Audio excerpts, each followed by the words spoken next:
ایسی آزادی کی تمنا یورپ میں رہنے والا یہودی بھی کرتا ہے اور یورپ میں رہنے والا عیسائی بھی کرتا ہے.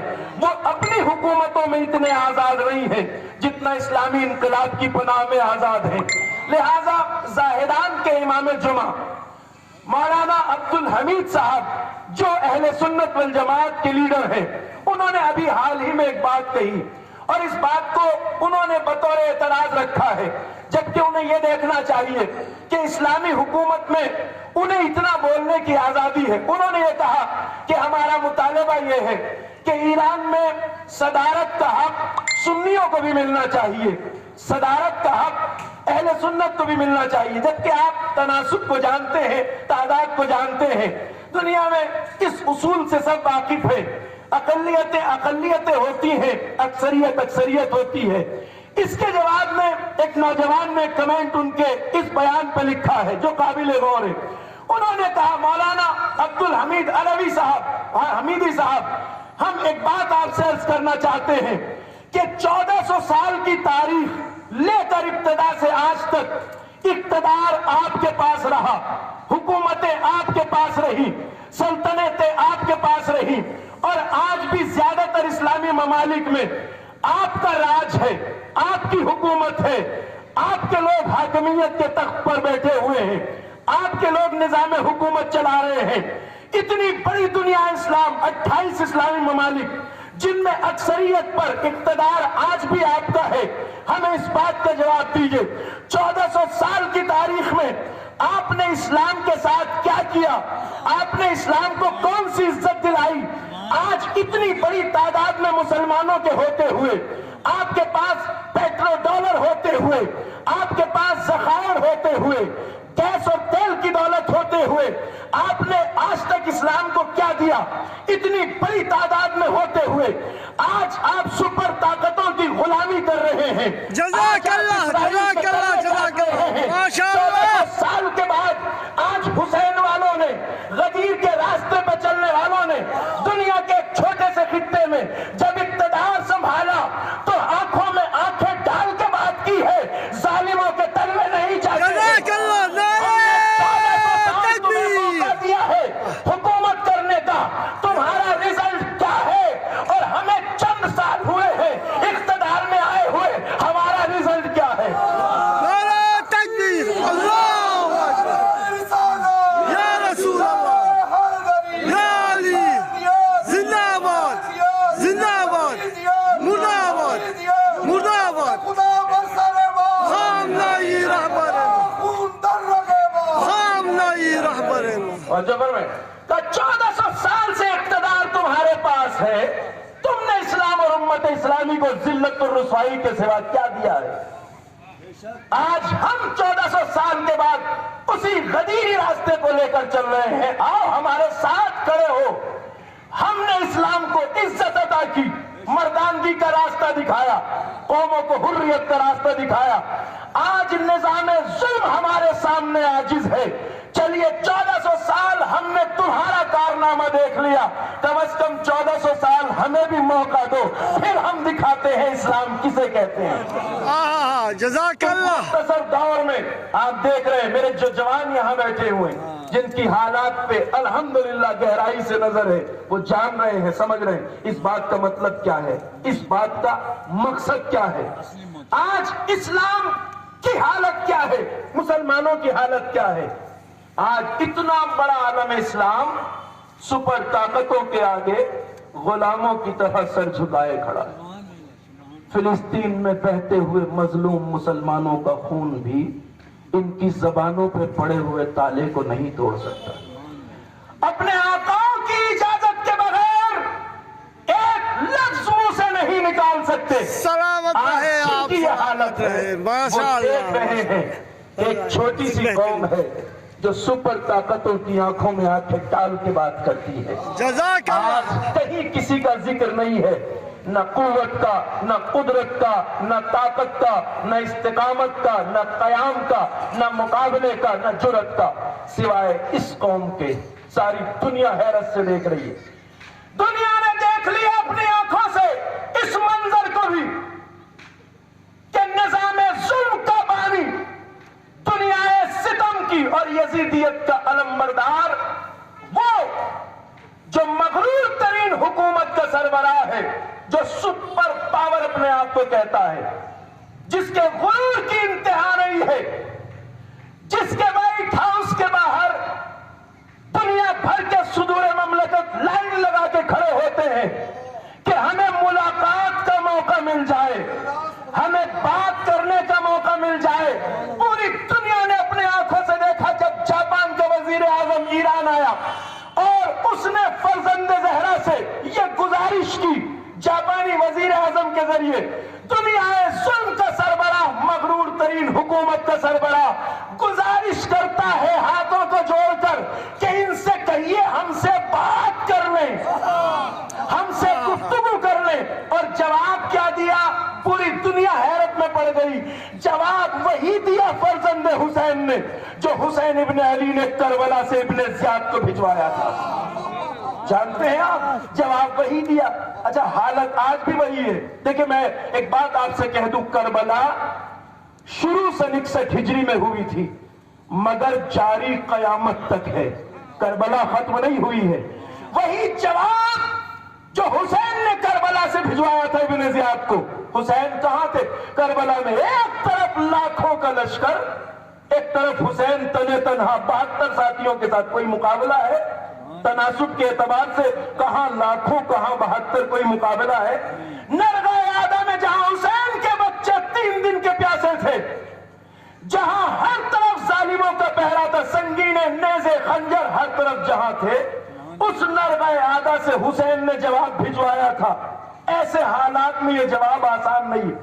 آج فرزند حسین نے بھی انہی حالات میں جہاں ساری دنیا یزیدیت گھیرے ہوئے ہے، پابندیاں ہیں، سینکشن ہے، طرح طرح کے الزام ہیں، پوری دنیا کا پریشر ہے، پوری دنیا کی حکومتیں خون کی پیاسی ہیں، ایک نرغہ آدھا میں گھرے ہوئے ملک کے سربراہ نے جس کے ہاتھ میں حسینیت کا پرچم ہے وہی جواب بھجوایا جو حسین نے کربلا سے بھجوایا تھا۔ جاپان کا وزیر اعظم چپ ہو کے بیٹھ گیا، کہا اس نادان سے جا کے کہہ دینا کہ ہم اسے بات کرنے کے لائق بھی نہیں سمجھتے۔ جزاک اللہ، اللہ اکبر،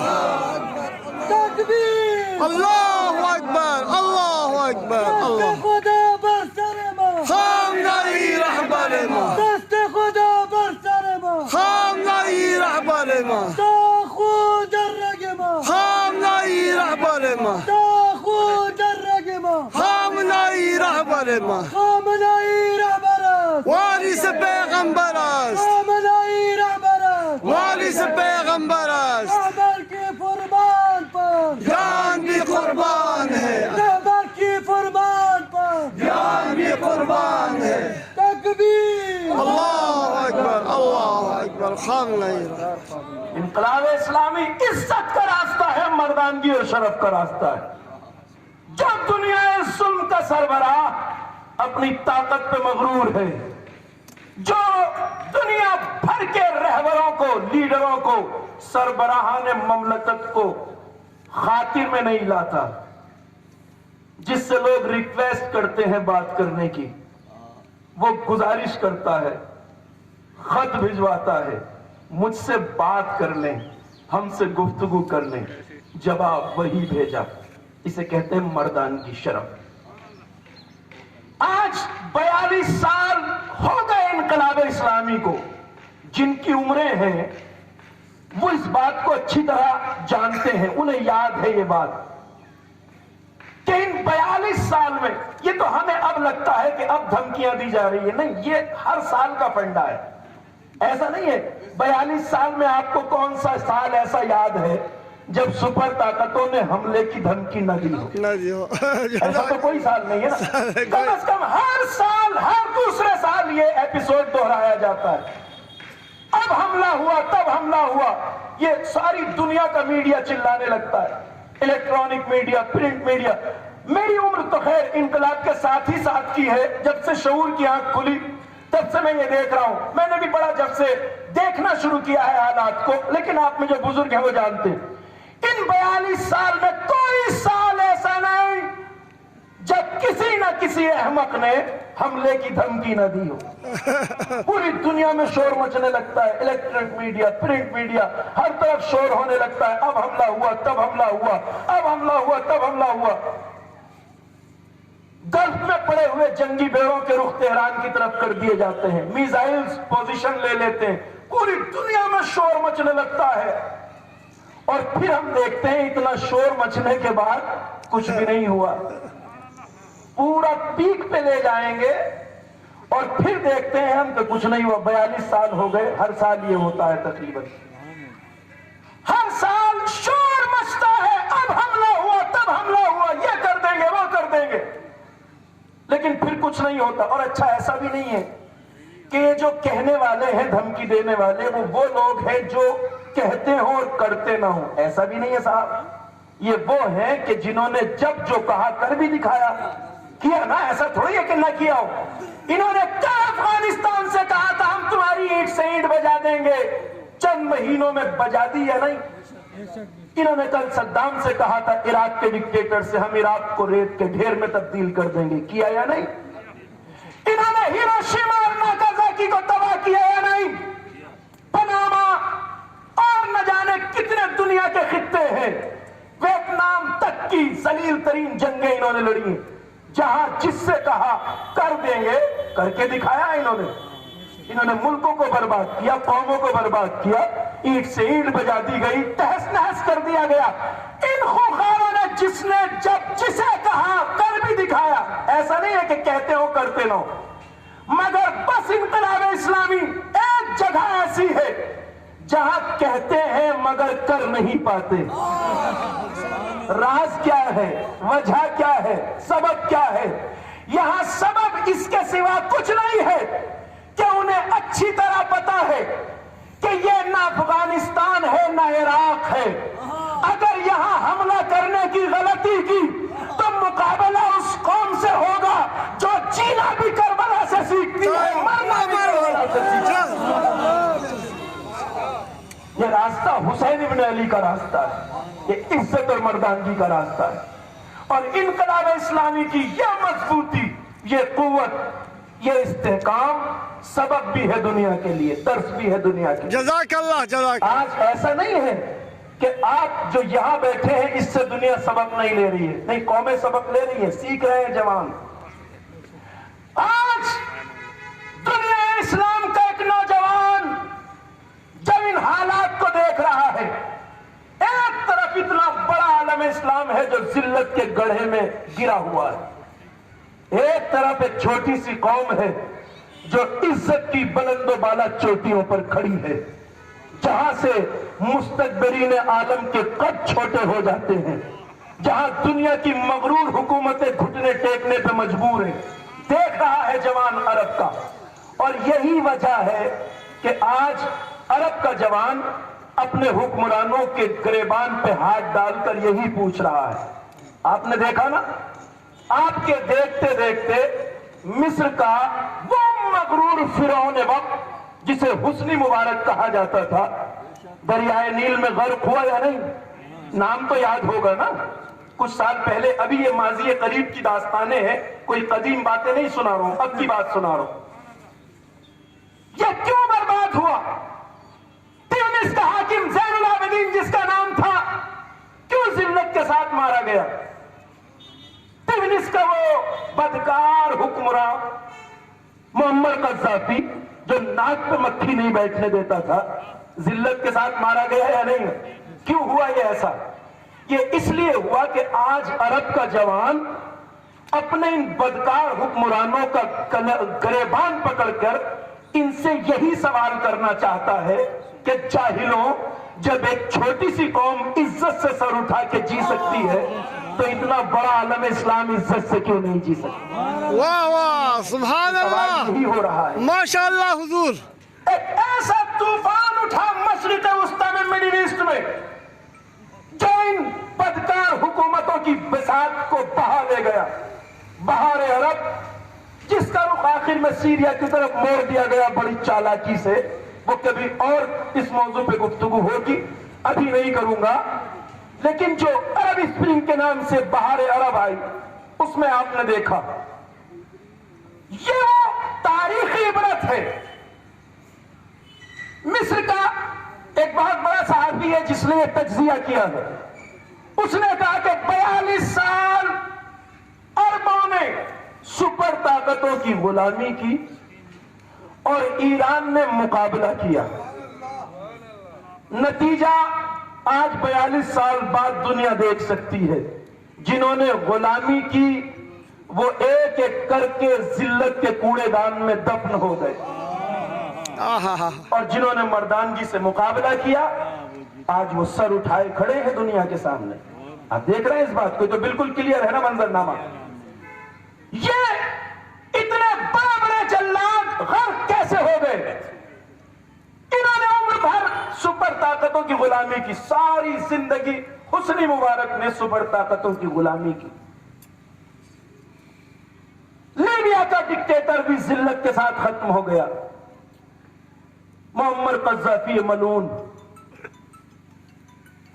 تیونس کا حاکم بھی گیا، عراق کا وہ ڈکٹیٹر جسے دنیا شیر عرب کہتی تھی، بھولے تو نہیں ہے نا؟ شیر عرب جسے کہا جاتا تھا، یورپ کا میڈیا جسے آئرن مین لکھتا تھا، مرد آہن جسے خلیفۃ المسلمین کہنے کی بے شرمیاں کی گئی۔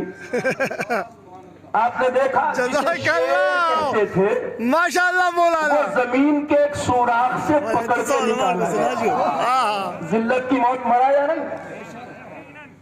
جو شیر عرب کہلاتا تھا وہ ذلت کے ساتھ مارا گیا، ایک زمین کے سوراخ سے پکڑ کے نکالا گیا، اور جھاڑی جیسی داڑھی میں جب چہرہ دنیا کے سامنے آیا تو لوگ پہچان بھی نہیں پائے یہ وہی جلاد ہے۔ یہ سب ذلت کے گڑھے میں کیوں دفن ہو گئے؟ کیوں ایک ایک کر کے اس ذلت کے ساتھ مارے گئے؟ اور میں آپ کو یہ بات بھی بتا دوں کہ یہ جو فہرست میں نے گنائی ہے یہ وہ سب ہیں جو ذلت کے کوڑے دان میں دفن ہو گئے، اور جو نہیں ہوئے ہیں انہیں بھی اپنی مسند اقتدار کے چولوں کے ہلنے کی آواز صاف سنائی دے رہی ہے۔ اگر تخت حکومت کے چولوں کے ہلنے کی آواز انہیں پریشان نہ کرتی تو ایک بے گناہ عالم شیخ باقر النمر کا گلا اس بے دردی سے نہ کاٹا جاتا۔ اگر مسند اقتدار کے چولوں کے ہلنے کی آواز انہیں یوں پریشان نہ کرتی تو اس طرح غریب اور بےکس شیعوں کا قتل عام سرزمین حجاز پر نہ کیا جاتا۔ تو جنہیں جو نہیں گئے ہیں انہیں بھی اپنے اقتدار کے جانے کی پوری طرح سے آواز آ رہی ہے، چولوں کے ہلنے کی آواز آ رہی ہے۔